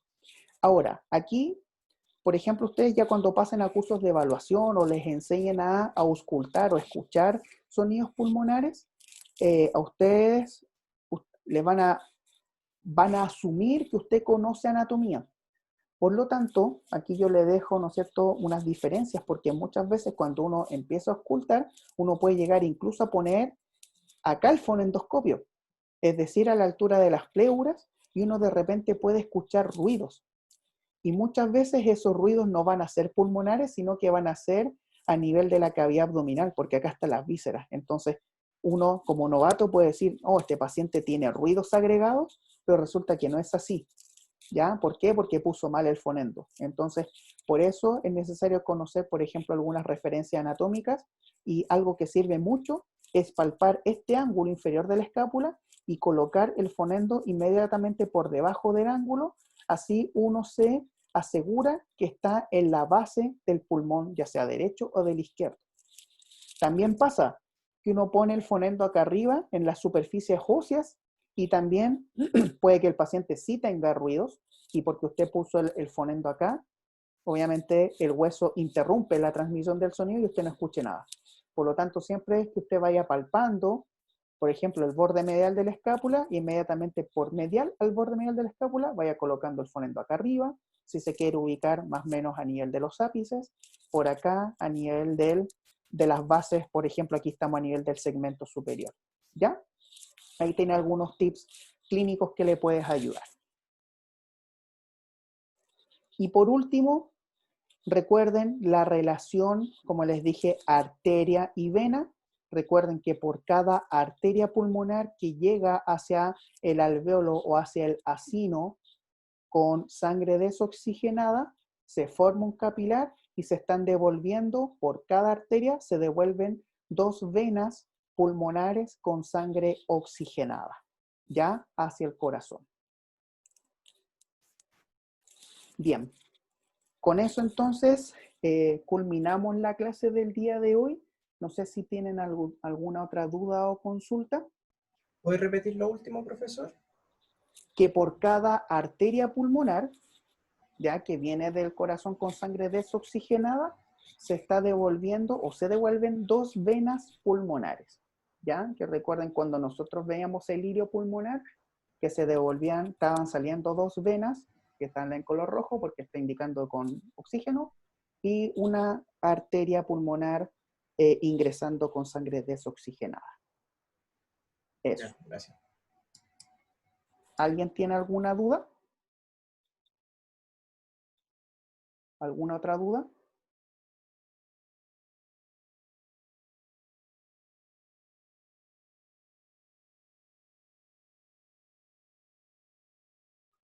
Ya.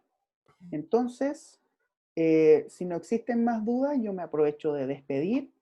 Eso es lo que estaba contemplado con respecto al sistema respiratorio el día de hoy.